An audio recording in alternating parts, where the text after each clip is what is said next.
to the Solid Stage Podcast, episode 204. It's already been 4 episodes past the 200. It's kind of crazy to think already. On our way to 250. Let's go. With your hosts, myself, Naps from Naps Works LLC. Somewhere down in this area, someone's introduced themselves. You know what? To hell with it. This is Tim from Gears and Fire. And Josh from North Country Woodworking. And we have a guest on. Kind of a guest. It's like he's been here before. Maybe. Yeah. He looks like Grizzly Adams if he had a beard. Oh, wait. Grizzly Adams did have a beard.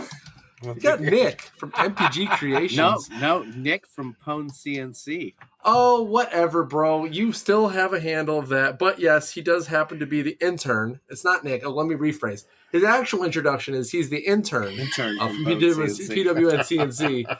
Perfect. But you all do know it's Nick from NPG Creations. I know he's got a little bit going on with the shop, and they're lack thereof because of his new internship. But I'll let him talk about that. And since he's our guest, we'll let him talk about his shop and what's going on in his neck of the woods. And then we'll talk about the old Yellow Friday stuff once we come towards the end. But Nick, what's going on in the shop, man? What's been going on in before your it world? Starts, Before I was a host, I just want to interject this. Before I was a host, I was referred to as Nick, Nap, and Paddywhack. So continue. Who is Paddywhack? Josh was the Paddywhack? No, Tim was the Paddywhack. Nick, Nap, and Paddywhack. All right, so sorry, I'm getting over a cold. But as of late, the shop has been all quiet on the Western Front, except for like a few projects here and there. I'm just trying to finish up the last bit of orders I have before I close my doors for good to the public, because I want to make stuff for myself. I looked at selling off some of my specialized equipment. Like I don't really need a big old bandsaw like I had. And that's still in my shop. I haven't sold it yet. I sold off my domino joiner, although I don't really see a need for it anymore. I mean, I'm sure I'll probably miss it someday when I'm like, I used to have a tool for that. Typically happens when you sell tools that you don't use very often. Yep. Yeah. It's just one of those things where if it's just sitting there collecting dust and I haven't used it in say a year, I'm going to sell it. And the best part about Facebook Marketplace is the lowballers. I got to be honest with you. So I have this like $1,600 bandsaw, it's like a $1,600 bandsaw. It's like the Jet one. It is brand new, yeah. Brand new. And I put it on a mobile base, which cost me $150. So all in all, I'm in it for like $1,750. And so I list it for $1,000. I think I'm being reasonable. And some guy's like, "You sure you don't want like $500 for it?" I'm like, "Yeah, I'm sure. I don't need to sell it." That's like, Hey, I could drive 3 hours and get it for $300, but I'm doing you a favor, right? Jeez. So I had that Festool router too. It's brand new, cost like $550, and I was selling it for $500. I used it one time. And this guy's like, "Well, I could get it new for $50 more." I'm like, "Well, yeah, plus tax, you're gonna end up spending over $100 for that. So more than what I'm charging. Go ahead, by all means, guy. This isn't like I'm going bankrupt sale or a divorce sale or whatever else Oh no. But anyway, I have made a few things, mostly on the laser. I don't have a working CNC machine. that's weird. I have 2 CNC machines. My Onefinity is actually setting on my Avid. So still, I have it put together. Everything's put together, minus the spindle on the Avid. I brought that to Arkansas so Dana could look at it, but so it looks like this weird contraption. But could you imagine if I got them running together and had them dance? That'd be weird. With like tool changes and all that stuff. And I think a lot of people found it pretty funny when you posted it in the One Infinity group. Like, they're like, the most expensive table for your CNC machine is another CNC machine. So, but it's sitting right there on the spoil board. Other than that, though, I made a hat board for a guy who's going away. I made a couple plaques and stuff, and just pumping those out whenever I'm in town because I haven't really been around a lot. I've been traveling quite a bit, which has been a nice change of pace. But also, sitting next to people on airplanes, you don't realize how many germs you get until 3 days after you're done on a flight and you get sick. So, what kind of traveling you been doing, Nick? Traveling? Yeah, you traveling a lot. What you been doing on these trips? So I got an opportunity to go to the PWN CNC headquarters twice now. I went to visit Daniel and Diana, and I got my feet wet per se in the whole fulfillment of orders and testing of the spindles. That's really interesting how we do that and how many we can do at one time. Because normally we'll have 3 or 4 spindles going at once that are just your regular static spindles, and we'll have a ATC spindle testing and the pneumatic enclosure testing at the same time. So all this stuff's going on, and you kind of have to just establish your own workflow so you're not wasting time or wasting steps, and you can get to maximize your experience or maximize your time and get the most productivity. But the last time I was there, me and Daniel and myself, Daniel put together 50 something pneumatic enclosures from this guy. He's a machine. He comes in at 8 o'clock in the morning and gets to work. I don't know how he has time to sleep, by the way. Putting together those PEs, I was testing adding the cool connects to the spindles and rewrapping them back in foam and all that stuff once they were cleared to go. And we definitely caught up on our ATC. We cut way down on the lead time, so it's been great. A lot of good feedback from that. I don't know if you guys saw the post from today, though. There was 171 something spindles arrived? Yeah, that's a lot of boxes. You know how heavy all piled those up, jokers all pretty. Are, too? Could you imagine if those all fell on you? Oh my gosh, that would suck. Yeah. I'd be oh, this one's damaged. This one's damaged. I guess that's going to my truck. This one too. It's a Final Destination shit. Fucking taking it off the old back of the truck, and it's just the ramp breaks. And you're like, oh no. But majority of my time, so when I'm there, I'm working on the floor. I actually learned to solder as well, which is interesting. So I'd have trouble. Soldered? You've never soldered? I don't know anything. I didn't know anything about soldering. Okay. So I didn't know anything about soldering or sodomy. What is it? Soldering. Okay. Just making sure. He did that on purpose. Let's be clear. Anyway, I didn't know anything about it. Daniel actually showed me how to do it, and I was having trouble. You know what? The hell with it. Hey, apparently we're echoing. Sorry. My first time. Every time. Sorry, Josh. It's all good, man. At least I'm not tapping my pen, so. That is true. I haven't heard a single pen tap yet. Hold on. It's going to happen now. I got some right here. No, for the love of God, no.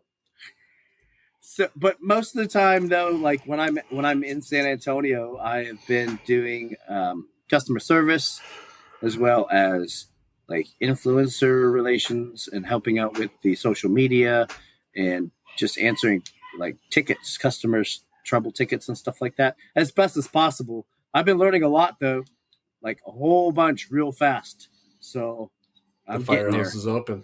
I'm nowhere near where, so Clinton over there is Clinton and Chris are gurus when it comes to this stuff. So, but I'm getting there. But that's pretty much all I've been doing, spending my time in the shop when I'm at home. And my neighbor's at the front door. So I'm going to turn it over to Nap or Josh or Gears and Fire. What's going on in your shop? Tim, what you got going on, buddy?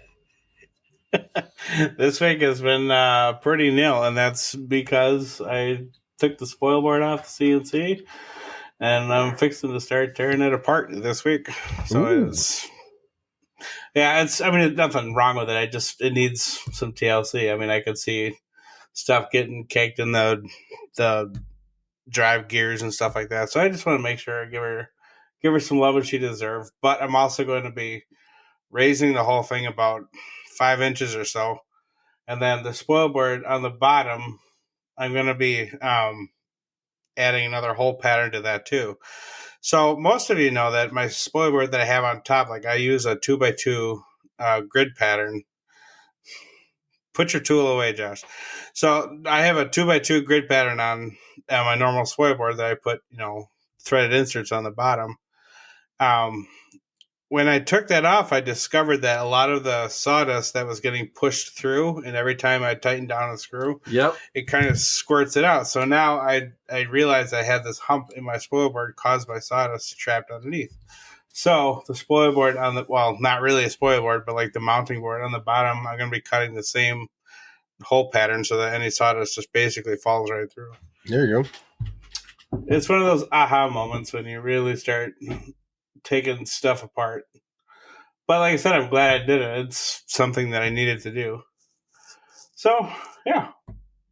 After that, I'm going to be investing in a decent tram tool so that when I do finally set it up the second time, it's going to be a lot flatter than when I originally set it up. There's something called a super stupid simple tools. I have one. Yeah, they have a really. See it? I do. Let me go get it. It's you.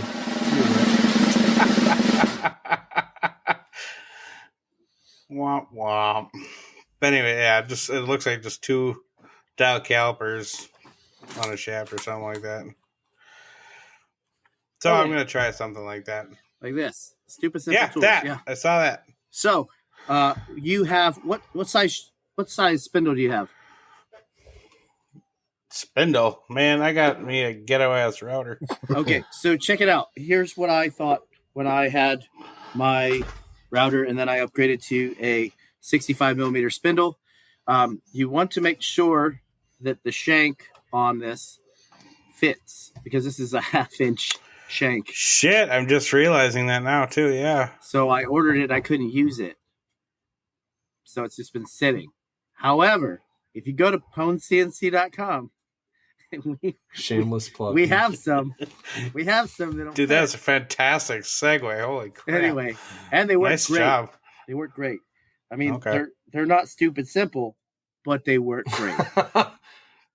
They're stupid simple for me. Like I understand the gist of it. I know how to use it. The last time that I set this up, I just didn't have that. I had a normal dial gauge. I ran around the board and I got it pretty darn flat. I want to say like within 10 thousandths on the overall plane. So I was pretty pleased with myself. So I ain't gonna lie to you, that whole tramming thing, I've actually never truly trammed my CNC ever. I've just always done like a flattening pass on my spoil board and things have been fine. And like I'm gonna be doing the flattening pass too, but what I want to make absolutely sure is that the spindle itself, and the main reason for that stupid simple tool is so that the shaft of your spindle is absolutely perpendicular to your spoil board. That's the real benefit of it. Got to make sure. Basically, like I'm at the end of this, before I took it apart, I was starting to see some serious scalloping, and so and then I did buy the 1-inch fly cutter, but I realized I better not use that because this thing is way, way, way, way out of. So it's like my scalps would be super duper deep, and I'd be doing a lot of sanding that I don't want to do. So hardcore. We're gonna set it up. We're gonna set it up right. Nice. What are you using? MDF on your wasteboard? Well, currently that's what I took off. But like, what I'm gonna do is use on the bottom, like on the baseboard. I'm just gonna use the 11 plywood, like the good stuff, the expensive stuff. And then the actual spoil board on top, I'll probably use MDF because I really like it being cheap and easily consumable. Yeah, you just replace it really easy too. I have a suggestion. I still have the same sheet. Yeah, what's up? So what I did on my machine, one of my previous machines, the X-Carve, is when I laid the MDF down, I didn't glue it. I just screwed it down so I could remove the panels and then just replace them and reflatten. Yeah, mine was screwed down too. Like I was pretty anal about like how I set everything up too, even like putting the threaded inserts in the back. So whatever 15 times 17, I did that for the entire thing. Took a while, but it's worth it because 255 individual threaded inserts. But to me, it's worth it. I like having that adaptability where I could set up a job here and have it clamp and not move, and then do another job in the absolute opposite corner. Like I love having that giant workspace. And there have been a couple of times too where I do much larger stuff that I needed a clamp on the outside corners. But like above all, I really, really, really hate T-tracks. My first CNC had T-tracks and nothing ever just stayed the way it's supposed to. Maybe I wasn't using it right. I don't really know. But all I know is I really like having a grid pattern where something I can bolt it down and it's not going to go anywhere. Yeah. So that's how I'm rocking this job. But I got to get it done sooner than later because I got to finish up Ed's cribbage board. I made the mistake of taking this apart before his cribbage board was done. So Ed, if you're listening, I'm sorry, but it is in process. It's just taking a little break. Consider it motivation. I'm actually waiting for a design for mine. I'm waiting for Martin to send me a design for his logo. He said he's going to get one created, so I'm just kind of waiting still on that. Oh, so he's designing the logo? So he doesn't have an actual logo, so he's going to get this logo made so I can make sure I make his shop site for him the way he wants it. Got it. Well, so say, hey, scribble me something, and then you can finish it up. You can take it. You can, if he takes it to the 80-yard line, you can put it in the end zone. How about that? Yeah, I'll probably reach out to him after I get done with these 2 shadow boxes if he hasn't hit me up yet, so we'll see. Right on. The 80-yard line? 80-yard line. Nap, you getting that gamer dent in your head? Is that what you were checking just now? Bro, I've always had that, but this is actually fine. This is for wearing headsets on the flight line. So for a while, like I was the ops check guy, so I always had a pair of what were they called? The green headsets. What the heck were they called? I know. It's David Clark's. Thank you. Yes, I used to have those with the memory foam ear pads. I actually gave those to one of my troops who moved on to a new base because I never thought I'd use them again. Well, I'm a team chief now, and I could have totally used them this last generation, but that's besides the point. Call that dude back, man. Be like, hey, you remember that day I gave you them? Yeah. Nah, he had the Moody on A10, so I was like, he's a young staff sergeant, and I ain't gonna lie, if supply system ain't what it used to be, where you could like get some cool stuff for the people and whatnot, and not anymore. Yeah, so I was like, hey, bro, these are like $300-$400 headsets, so I'm never gonna use them again. So you can have them. It's like a pass down type thing. But anyways, so that's what that's from. It's kind of starting to get like a little bald. I might have a headset for you. It's Bose. Well, I mean, that was my only generation. We may or may not have burnt that bridge when we were out there. There's a thing when you tell someone that's higher ranking than you, I'm not doing that because I don't feel comfortable. That one. Yeah. Okay. Yeah. There's still bad blood there. Yeah. It was more or less, hey, sir, I'm not arguing with you. I'm just telling you I'm not doing that. I'm fair. Sorry. Like, I'm just not going to do that. Eloquently put. Nice job. But no. I was not checking the dent. For that nap, I just want to just take this moment. Nice. Oh, wow. And for that, we thank you. Well, technology on this podcast has evolved. Yes, it has. From the old. Actually, the noise is actually relatively new, and I'm not going to lie, I'm kind of digging it. I like that. I like the sound effects. I'm sure you have a new soundboard, Josh. Is that what that is? We've always had this. It's just never really used. Snap. He has a live audience there. Quit asking questions. Okay. This is getting good. I like it. Yeah, this is like if you listen to stand-up comedy, You gotta have the freaking sitcom laugh track in the background, yeah. Dude. Yeah. And boy, do I got a story for you. Until next time. No. Wait. Transition 5. Josh, what's going on in your shop? Nothing. Nice. No, I still got two projects I talked about last time. I did have the client reach out to me, and I was like, look, just do me a favor. If you're worried about it and want an update, just give me a call. Try not to text. It's just been busy. Like, honestly, it's been hard for me to get back at people. And just regular text messages. I got some plaque jobs coming up. Black, huh? Oh, Yep. okay. Yeah. Yep. Easy stuff. And then, I just need to get this shadow box and this clock. I don't know what you call it. Clock projects done. And then I'm going to start working on different products and going in to that transition time. I was talking about this with, I think it was either Ben or Victor. I can't remember. Maybe both. But essentially, I'll be only taking some plaque orders and then maybe one shadow box a month. And you talked to me about this too. yeah.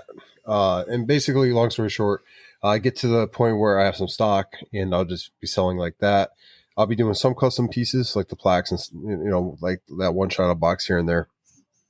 But most of it be already in the, in the shop storage and ready to go with some orders.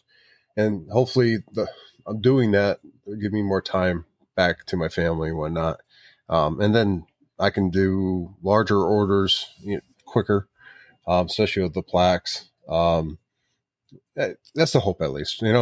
That's laid plans of mice and men. So we're going to go in that direction, test it out for a year or so, see how it goes. Kind of talking about taking my Etsy in a different direction as well and opening up to anyone that doesn't want to deal with Etsy, but would like to sell on Etsy and kind of making that like a community market type deal, figuring that out. So if you're interested, get a hold of me and we can start that. Because I don't want to get rid of my Etsy. I want to still have it up, but I want to diversify as much as I can on there.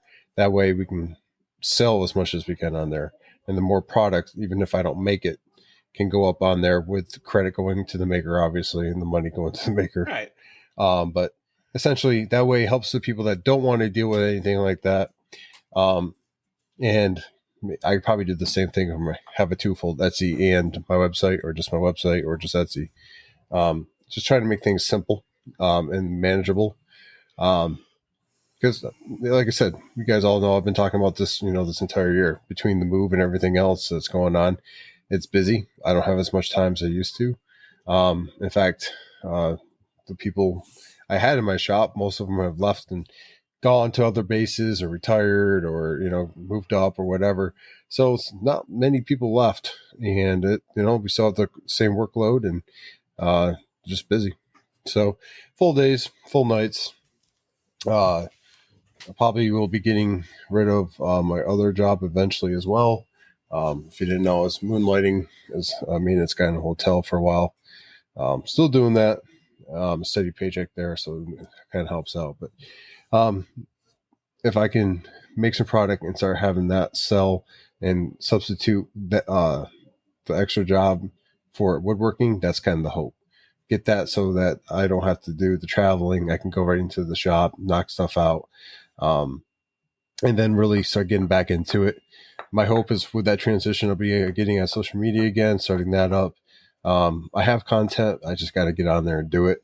Attentions with the family and other stuff. It's just one of those things, it's I keep calling it season of life. At one point in time, I was posting every day. Now I haven't posted probably a couple months. It's okay. I'll get back to it. I'm not worried about it. You talk to anyone that's... we're not going anywhere. Yeah. Instagram's not going You talk to anyone with a good following, they've done the same at some point in time. In fact, I know people that with over 100K followers that just one day stopped posting. And it was the same thing. They just wanted to spend more time with family and get off social media.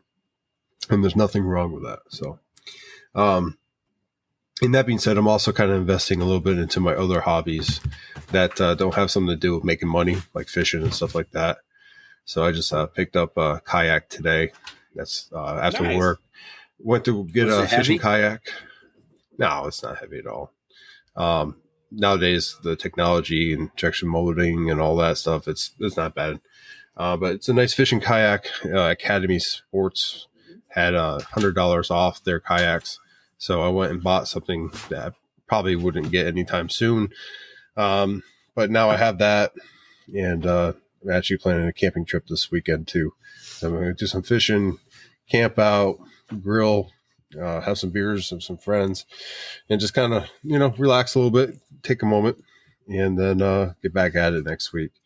So that's pretty much all I got going on. A lot of product development going on. There are things that I've talked about on the podcast before, and there are things that I have not. I got like a fruit fly flying around me. So if you see me grabbing that there, it's okay. We know you're going crazy, bro. It's fine. Yeah, he's all right. Fruit fly. No, but anyway, yeah, that's kind of the plan. Moving in that direction. I have only 2 projects that have been paid for, and I have to knock those out. Once I get those knocked out, the plaques and stuff, they're going to always come in. I'm still working with military working dogs from both McGuire, Ellsworth, and different other bases. The beauty of the military community is if someone gets a plaque from me at one base and then PCSs, and they like my work, they'll reach out from that new base, and I get pulled into that. So plaques is like your quick and dirty, like that's your super repeatable. I love them because they can be anywhere from super repeatable, real quick, to very custom, and like I can spend the design time and spend that time and get that custom piece out, and it's not too big. It's perfect for a shop my size and the time I get to spend it there. So sure, I mean it fits really well. And you can make some good money. That's the diversity that you're talking about on your Etsy, right? Like yes. You have your quick and dirties. You have like your what I call like the mid time projects, and you have your super long term projects. Like that's what I'm personally shooting for, and it sounds like you already got that. That's pretty good. Well, I mean, still the idea. The reason we do this podcast is help each other out. Still the idea. Get into the plaques. I'll even get this one out. So everyone, and this is actually not stolen, but it's being borrowed from a good friend of mine, Victor. He was talking about doing a project and about doing a, what's it called? A river table, but like a river sign. So like it's, signage, but it still has the epoxy and stuff like that. And like, I plan on doing something similar, but with the moss and stuff. I kind of talked about this with Tim, I think the last podcast or the one before. And then doing some high quality, easy breakdown tables and coffee tables and stuff like that. So I could ship it flat with hopefully no fasteners. So that's the goal with everything we're going to do is no fasteners, but joinery and stuff that people could take apart if they need to easily. So we'll see how that all pans out. We all know different joints and how you can take some apart. Some of them you don't really want to take apart later on. And I have to play with the idea of like, is someone going to build this thing and just never take it apart? Or am I going to kind of market to the military or people that move very often? And I got time to play with that. So plenty of ideas, plenty of things I could do. So say what, man? I said play with it. Yeah, that's I'm going to. A little bit left, a little bit of right, and see, just find that middle ground. But yeah, it's going to be fun. I'm actually really looking forward to it. I was being honest, I think it was with Victor when I was talking to him, and these next 2 projects, I'm just not excited about. I don't know why. I'm not. I think we've all been there. Yeah, the shadow box is like, it's something I haven't really done, but I had everything basically ready and found out I kind of have to redo it because of size.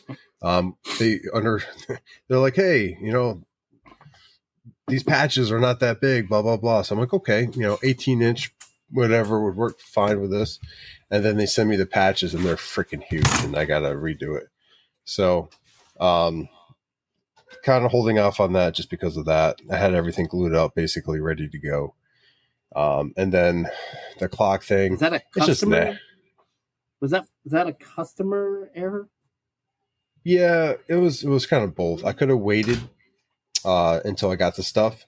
I was trying to get ahead and do the glue up. So basically when I got it, I could double check everything. And then if it was too big, I can make it smaller. But I I'm not familiar with navy patches apparently. So here's what I would do. It's like, remember how you asked me a while ago about the golf club thing, size and stuff like that? Yeah. So those patches, have them take a picture of those patches on top of or next to a dollar bill, and then just go from there. That way, it gives you a good or a ruler. size. A ruler or whatever. Or a ruler. I'm just saying, I'm the super Jack Andy pragmatic type. You got a buck, use that. And I could have done that, but hindsight's 2020. It's one of those things where I have the wood. I just have to go out there and acknowledge that I'm not going to use the wood to glue it up. I'm being stubborn about it. That's plain and simple. The clock project is just messy. It's both epoxy and stripping. Thanks now. But yeah, it's just one of those things I got to take the time, get out there and do it. I'm hoping I get kind of some rest and relaxation this next weekend, kind of get, the wind in my sails and kind of get back at it. Because just been tired. I come home, I work another 8-hour shift, and then I come home and it's like 1 o'clock and I go to bed and wake up at 5 or 6 and do it all again. So it's just, I've been there. You do it long enough and you're just kind of like, it's just a perpetual cycle. You just try to get through. But yeah, I'm excited about what's coming. I have a plan. I'm moving forward with it.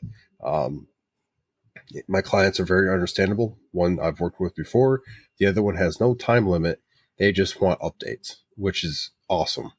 So it's just unfortunate for them. My phone keeps marking their phone number as spam.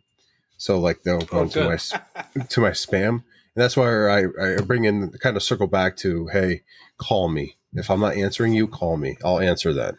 But yeah, that's kind of what's going on. If it constantly says spam. Well, I mean, at least the spam will come up and then my Google Pixel will like preview it and you can be like, hey, I'm calling because of the project. And if you continue talking, it'll transfer you to the phone. I actually have to turn that off anyway because of other duties I picked up. So, Can't you have them like text you first? That way you have the number and it's not spam. I save their number. I typically don't save all my clients' numbers because I never know if I'm going to work with them again. Now, if it's someone that I continually work with, like most of the military dog ladies and gents, I have their numbers and I know when they text me. But yeah, that's kind of all over the place with everything, just because I consider a big transition going from all custom pieces to, something that's readily stock and available. But I think it's going to be good. I have some ideas that I think it'll be easy to kind of sell to multiple different ranks. It's not really just one rank, and then we'll see how it works out. Dude, custom pieces is exhausting. Yeah. Tell me about it. That's actually why I started doing these cribbage boards, because like I love and hate the design time. Like I want to be able to just create something and spit it out without thinking about it every single time and generate income. Well, I actually like the whole process. It's just a time. I have to dedicate a lot of the time to something that, when time's premium, which it always has been, because all of our time is money. Accurate. You know what I'm saying? Right. And that's more accurate. I think I was just getting annoyed with the time that goes into it. Like you said, I love the process, but I'm like, God, why is this taking so long? Because it's freaking custom every single time. Yeah, and this will give me time to better learn some of the programs that I'm beginning to use, to Aspire, whatnot. It'll allow me to go ahead and experiment with other programs that I've been wanting to dive into. This is only going to make me better. It might not be the road I wanted to take at this point, but I honestly think it's going well in the fact I'll be able to really dive into things I didn't have time for before. So that wraps up my shop. That wraps up basically what's going on with me. A lot and a little at the same time. So, but for all those listeners out there that didn't know, we had a giveaway and we kind of changed up some the process a little bit. So this last episode, I made a mistake on timing, and I actually we did a live episode in the giveaway, talking to our not really our sponsors, but our Patreons. They're all in agreement of basically the first Tuesday of the month. The giveaway will now be done at 8:00 in conjunction with a live episode, so that everyone can enjoy Sawdust Nation Podcast live on YouTube and get something cool. We have a lot going on with that. We just gave away a $250 gift card, or it was a trip ticket to Maker Camp. But unfortunately, the individual couldn't make it, so we had and turned it into a gift card for him, the Rockler. So we have a lot of cool stuff we're going to be giving away this year. Hopefully, you can catch us on one of those lives. But Nap, you said you had a cool story. What's that? Let's hear it. It's really not that cool at all, honestly. Well, way to build that. I love building people up and then just letting them not have the satisfaction of being satisfied. You are that guy. No, I got a story, but we'll talk about that here in a little while. So it was a time Nap forgot to put something on the shadow box. And I had to play it. I had to play it off. The shadow. We'll get there. I've jacked up shadow boxes before, man. Believe me. It's not that I jacked it up. It was he'd asked if I could do something, and I said I would try, and I totally forgot. Like, you don't listen to the podcast, right? I hope not. Do you remember when I made that whole acrylic faced shadow box? Yep. With the Tampa Bay Buccaneers logo. Yep. And I made it for a Marine Corps Master Sergeant, but it turned out he was in the Air Force. So I had to redo the whole face of the shadow box, which took me all night. Yep. And that was one of those days. I think it was the day before podcast, in fact, and you were red-eyed and you just didn't alive. That was a big F up. That was a huge F up. If I'd have handed that over, they'd have looked at me like I was insane. I'm glad I caught it. I just wish I would have caught it in the design phase. Because I had to redesign it too.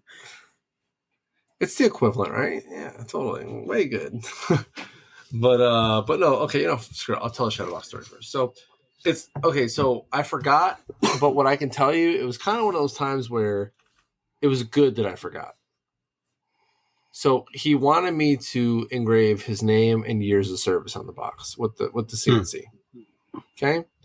The problem is if you know the shadow box I'm talking about, it's the one with the lights and a nice 3D face on it and all that, is there are ways you can 3D carve or V carve into a 3D piece. There's a setting in Aspire. It's project carve onto 3D image, which I can do, not a problem. I've done it before. Problem was if I would have done that, it wouldn't have looked right because the 3D itself was very narrow. I think it was roughly 6 to 7 inches wide, and then it was like 38 inches tall. Like that thing was freaking massive. And I ended up using some. No. I used some walnut. Buddy of mine, I guess. So I'm actually getting more of this walnut for cheaper. I told him I'd buy it at the price that people buy it for in Minnesota because that's where it's coming from. Mm-hmm. His dad cut down trees and milled a bunch of walnut, and it's old walnut. It's not new walnut, old walnut. Been drying for years, like 26 years or something like that. It's been sitting in a barn. It's got some wormholes and stuff in it, but it's beautiful wood, as you saw the missile badge. That's what that was made out of. Couple wormholes in it, but it kind of added to the character of the missile badge. But anyways, so yeah, I forgot this guy's name and dates on there, but it wouldn't have looked good. Honestly, I think what was produced was the best possible project or product that individual could have asked for, because there was many different versions of what I could have made. And actually, the guy came to my house to drop stuff off. And you know how, like, when you talk to somebody outside in your shop, it just kind of gets kind of awkward when you're trying to explain something and you just really can't do it without showing them. So I was like, you know what, dude, screw it. Come inside. Like, don't even know this guy from nothing. He's not, from the base, whatever. Military folks, I think we have an initial rapport. It's like, I hate to say this, institutionalized level of trust. Like, you're in the Air Force, I'm in the Air Force. Trauma bond. Like, I trust you because you're in the Air Force. Please don't murder me in my office type thing, Dude, you know? You're going to get abducted. You will be abducted. Well, my wife's in the house too, so unless they want to get thrown, you know, Yeah, I would He's not a mess saver. with his wife, man. No. No, my wife's pretty cool, but also could hurt you. She's cool, don't get me wrong, but like Nap's scared of her, I'm scared of her. I'm actually scared of her, yes. But anyways, so I invited him in the house, and, you know, we pulled all the patches out. We laid them out. I was like, hey, this is kind of how I see this going. I'll send you a final picture, whatever. But I showed him, like, the 3D process, everything I have to go through to make this thing. And I showed, like, if I do it like this, it ain't going to look right. It's like, it's not going to look good. I said, so what I want to do is I want to do exactly what you all have seen with the lights and stuff. I've never put lights in a shadow box. This actually worked out a hell of a lot better. And thanks to Josh's way of mounting the rails. And I give him a lot of credit for this because I didn't think of it this way. I normally do the pocket holes in the sides, but instead we use the pocket hole drill bit to essentially do a countersink through your rails and go straight through. So now not only is the rail held in by roughly 1.5 inches of screw, you have about 1/2 inch to 3/4 inches into the meat of the back of the facade. And if you really want to get crazy, you can put some glue, but I don't put glue because if for some reason something happens to that box, they can send it to me. I can take it apart, fix it, and send it back. It makes Crazy repairs easy to fix. Right. But mind you, I don't make things that break unless they drop them or they get kicked off the back of a UPS truck. It depends who you talk to when it comes to me. Yeah. Right. So, that's a sore subject. If you're a patron, you know all about Josh's story. But yeah. So anyways, guy got the shadow box, completely floored, blown away because, you know, pictures only do things so much justice. And then they see him in person, like, wow, that's amazing. And, you know, I posted on the Minot page here, and, you know, a bunch of people liked it, whatever, asked how much in DMs and whatnot. So could get more orders for that if I do. Freaking sick. However, I could have charged more. And in talking to Nick, I ain't gonna lie, it was a proof of concept because I've never done lights in a shadow box like that, and honestly, it worked freaking great. But I should have charged more because of the level of engineering and work that goes into that. I probably could have charged a little bit more. However, is it just like the LEDs or whatever? Is it just like these guys? No, it's not the rope LEDs. I do want to incorporate rope LEDs, but the problem is they're not low profile enough to go into the U track with. No, not rope ones. The tape one. Yeah, those are the ones I use. Yeah. Okay. Also, I want to find a way to maybe integrate some of those into the facade, the backside, so it lights up like the middle of the box. Because if the lights aren't bright enough around the outside, yes, they make a nice glow, but it'd be really cool to like light up the whole box. So things learned, things that could be different, but I definitely could charge more for it. I just didn't because I want to keep customers. I just don't necessarily want to one-shot kill, if you will, because he's going to tell them how much he paid for it. They're going to ask, and you know, I'm probably going to replicate for the same price, especially if I get volume. 2 to 3 of those shadow boxes at the price that I sold that one for, I'd be happy, you know, especially because I've made it and it's not going to take me any time at all to remake it. Enough of that project. Awesome. So now I got the 200 coasters. Matter of fact, y'all, if you're on the Patreon, have seen me leave the podcast a couple times to go check it. And after I'm done talking, I'm going to go swap these coasters out. So I'm doing 4 coasters at a time. They're 30 minutes a run. I'm doing these. Just a little symbol in the middle with the year of the maintenance professional of the year. Banquet ceremony / party / get drunk and maybe remember what happened with Nerf guns and our decade of choice for whatever we're going to do. So I'm going to do 90s. I'm probably going to do like some jorts or something. I don't know. We'll see. That's just like cheating. I have an idea for your shadow box. We'll talk about later. Okay, and you've got it on your phone, which was scary already. But you sent it to me. I know, yeah. So there's those coasters. I got I got a Coast Guard shadow box I'm working on. And speaking of patches being relatively large, I had to increase the size of the shadow box before I made it because these are freaking massive. Mm-hmm. This is 4.5 inches. This is 4.5 inches by like 6. Well, told you. You call massive, but whatever, brother. I mean, hey, listen, if I never mind, we'll leave it alone. It's cute. But he's got a bunch of stuff he wants me to put inside this shadow box. And he said, listen, man, you wore the uniform before. make it look good. Like, all right, cool. So I'm going to do that. I'm going to use actually bow ties to secure the pieces to the actual facade. So the facade is going to be circular in oak. It's going to have United States Coast Guard with his years on the bottom in the circular portion. If you know what the Coast Guard logo looks like, it's got anchors. Okay. I'm going to take those pieces of anchor, which I've already programmed. I'm going to put those in walnut. So walnut, no, kind of it's almost sinful to do that, but I'm going to do it. But seems to be the way you do things nowadays. I'm just saying. I know, but to be fair, I mean, that's what he wanted. He showed me a picture of what he wanted, so that's what I'm going to make.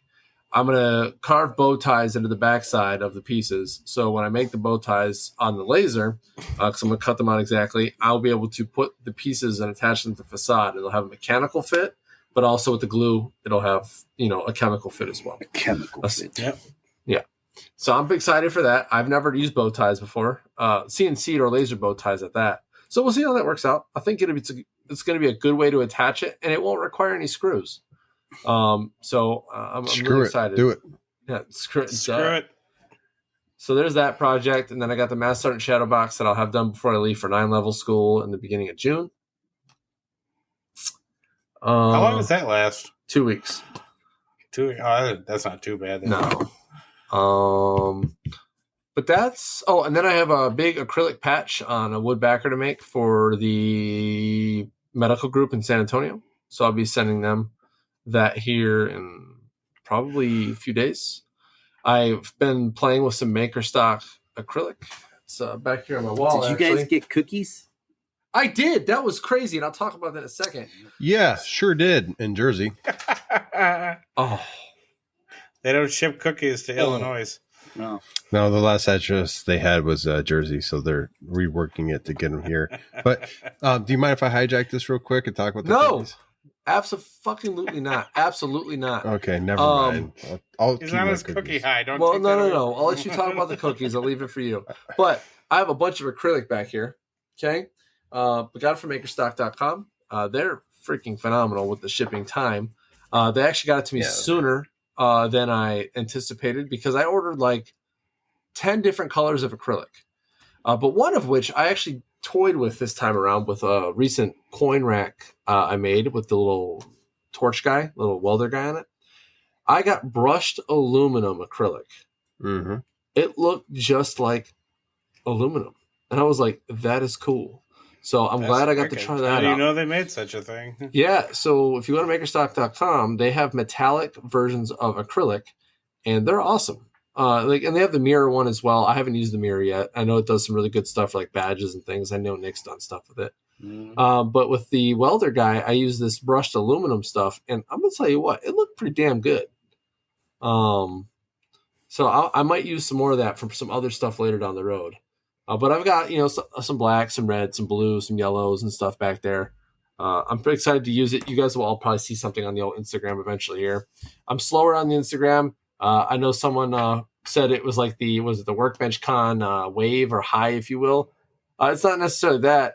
I haven't had time since then because since I gotten back from Makerbench Con, Workbench Con, I've been more busy. Work has been work. I mean, it's taxing. Let's just put it that way. That's why I wasn't on last week. I needed a freaking me day. Okay, we're allowed to have those. But yes, I got that. To go find himself. I was trying to find myself, chilling and sleeping. But yeah, that's really all the projects I got going on. 200 coasters by Friday. I'm like at 150 right now made. But you're making good time. I think Nick developed a small bladder or something. It's fine. I did 2 earlier. But I'm gonna tell you before you jump. That's all I'm saying. Well, I'm gonna tell you what though, it's been kind of cool because I picked up like last minute jobs. Like I got a Mother's Day plaque that I did on Saturday. Came and picked it up Saturday, and then took it Sunday. For Sunday. Perfect, dude. It was great. Nice. Now I know this guy, and it ended up working in my favor because I was able to get some stuff out of him for work stuff, but made some money off of that as well. Like Josh said, I'm not going to make my shop the way he's making his because I thrive on the custom work because I can really charge for that kind of stuff. I like charge. But also, Josh is literally learning a new job. He's still considered what's a 3 level. It's like a Actually, that's quote-unquote changing fast. Oh, you're gonna be 5 level finally, or 7? Well, no, they have to hit me 5, but it's under the time. So, anyways, but Josh is still a 3 level. He's still a baby, according to the Air Force's concerns. But he does the work of a 7 level. He'll barely get his 5 level and probably get 7 within like a week or 2. But anyways, Josh has been learning a whole new job, so he's kind of had to re-vector how he does things. Me, I'm doing the same thing. Yeah, but I'm doing my actual job still. So, it's not as hard for me to learn because I know the policies. I know where to look for the answers and those things. So I'm able to keep my custom work going and really thrive in that. But outside of that, that's really all that's going on over here. I'm tired, as always tired. But you're busy, dude. It's nonstop, man. I just started initially certifying a crew today on loading conventional munitions on a B-52. I've never conventionally certified anybody on this aircraft, so I'm learning quickly that I'm going to build a curriculum for this because I can see why when we train people, they might get things different because yes, we know we have to train on certain days, but it's not the same stuff. And standardization is about the same thing over and over to become proficient on that particular task. So I'm going to build a training plan that's going to make that a little bit easier so anybody can pick up the book and train. That's my next task. But outside of that, we have a party Friday that I'm going to be going to. That's what these are for. Don't expect to get a hold of me. I'll be drinking. But we'll get a hold of you, but your response may vary. But hey, so check it out. So we got like 8 minutes left in this episode. Now, mind you, Nick is from NPG Creations, but he's become the intern over at PWN CNC. He came on and talked some shop, but we do have a huge thing going on with PWN CNC. They do it. They've termed it Yellow Friday. If you're familiar with Black Friday, it's relatively similar to that, but better. It's in the summer. And there isn't a huge holiday associated with it. So you might be able to break out the checkbooks, credit cards, the dollar bills because there's a bunch of stuff coming out. And Nick's going to tell you more about it. So, Nick, why don't you go tell us a little bit about Yellow Friday? So Yellow Friday is I would say the second biggest sale of the year, the biggest sale being Black Friday. But that's all the way in the future. Black Friday is after Thanksgiving. This is like the polar opposite. It's a one-day sale. This is in the now. It's in the now. It's going to take place on May 24th from midnight to midnight. And we are doing $200 off of our ATC system. So if you've wanted a auto tool change system for your Onefinity or the MTC, using that ATC system as an MTC on your Shipoko 5 Pro, this is the deal for you. $200 off that system.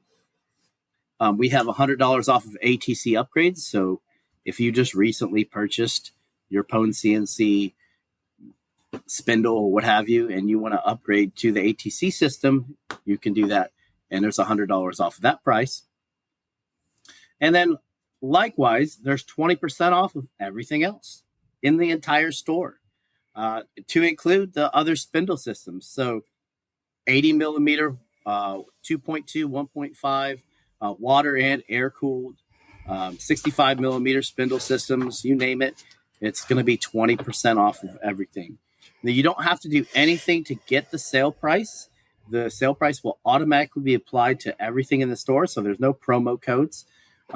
If you do put your promo code in, it will not be honored. It's just this is the automatic thing. So there's nobody's promo codes are going to work except this sale, this massive sale discounts. So even the super simple tool is on sale. The what? Oh no, we don't sell that. That we have a version of it that's I would like to say it's better because it's made by us. No offense, stupid simple tools, but I'm your version of the SST is on sale. Yes. It's called the tramming gauge. So tramming gauge, yes. So anyway, just go to the website in between midnight and midnight, and you'll be able to get the sale price on everything. No, I'm sorry. If you order something today, we're not going to give you the sale price, which oddly I've had that question for at least 3 weeks now, where people are like, well, so if I order it today, can I get the sale price? Like, no, the sale's on the 24th.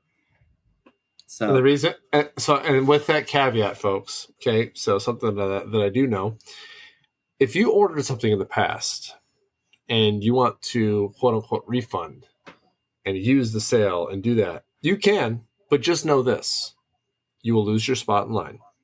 absolutely. If you're in the queue, let's say you're order 9,000, well, whatever your new number is, that's what your new number is. So read and heed. If you want to take advantage of that sale still, there is that piece as well. It really is a pretty generous sale too. So 20% off. That's 20% quite a bit. off is a very generous sale. So I know what I'm getting. Tim, is it going to happen? Absolutely. I mean, for 20% off, I'd say hell yeah. Give me a hell, give me a yeah. Yeah, we're gonna do that. But awesome, Nick. I appreciate that. So Yellow Friday, folks, remember, like he said, it's one of their 2 largest sales of the year. They also have the Black Friday sale, which they'll start promoting that within a month or 2 prior to that, and then you'll hear more and more and more about it. I know there's been a lot of ads running on the old Facebooks. I think I've seen a couple on Instagram. And if you've also signed up for the PWN CNC newsletter, I think you probably get an email as well. Nick, what else you got? Guess who designed the ads? Oh, yeah. So this crazy guy that used to be the host on this podcast. Blind child. So he actually designed the ads. And Nick, I got to say the ads look good, bud. Way to take some feedback and make them better. They are appealing for sure. I see them like every day. I get on Facebook and I'm pretty sure they're on the ads and I see them all the time. Like, if I was somebody looking for a spindle, I would definitely order for them too. I've already owned like a lot of their spindles. Like I think I have one of each. Not because I'm a junkie or a groupie, but because I believe in a good, solid product, and they've always provided for me, and also have provided the best customer service. So there's that as well. Storm will provide. But outside of that, from a movie. Sorry. No, yeah, it's from. Hold on, The Good Dinosaur. Yes, that one. He freaking goes like, "Oh, we're gonna rescue this critter." Oh yeah, we rescued the critter. Oh, you ate the critter. Why would you do that? I didn't see that coming. That actually freaked me out. I was like, he just ate the thing. Why would he do that? Because the storm will provide. Storm will provide. But hey, folks, check it out. So we're coming up on the hour for the episode. And Nick, we appreciate you coming on and talking about shop, even if it is limited for shop for you because you've been the intern in your other life. And, you're closing down shop to the public, but you're still doing things for either friends, family, and yourself. That's awesome because guess what? At least you still have a love for woodworking and you still get to do those things on your own time when you're not working hard as an intern with the PWN CNC crew. Appreciate you coming on with us. Then, as always, you got us 3, Josh from North Country Woodworking, Tim from Gears of Fire, myself from Naps 90 Works. And we're going to wrap this episode up with some final words, starting with Nick, because you're the guest, bud. Yeah, so, take care of yourselves and each other. And don't just own your CNC, dominate it. Thank you, Nick, for your classic words of wisdom. We appreciate that. I think we probably could have cut and copied that and maybe spliced it in with that PWN CNC tagline because it is a great tagline. But Tim, brother, what else? What you got to add? Keep learning. Stay humble.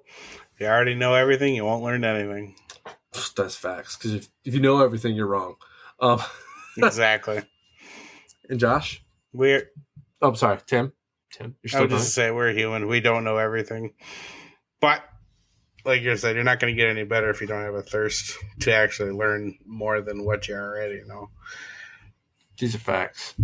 And actually, I figured Josh is like the OG guy, so he kind of wraps this thing up. So I guess I'll give the next final words.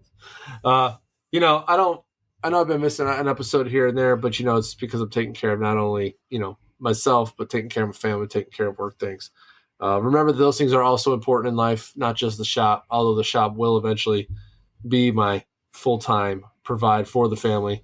For the time being, though, I take time where needed. So if you're that person that's part-time in the shop and you've got an actual job outside of doing the woodworking stuff, make sure you take time for yourself because that battery, once it's depleted, it don't always recharge to the fullest. So make sure you guys are taking care of yourselves. And on that, I'll pass that on over to Josh. This podcast has always been about community, but do remember family and the community go hand in hand. So with that, go make some sawdust, stay humble, and Sawdust Nation podcast out. Out. Out.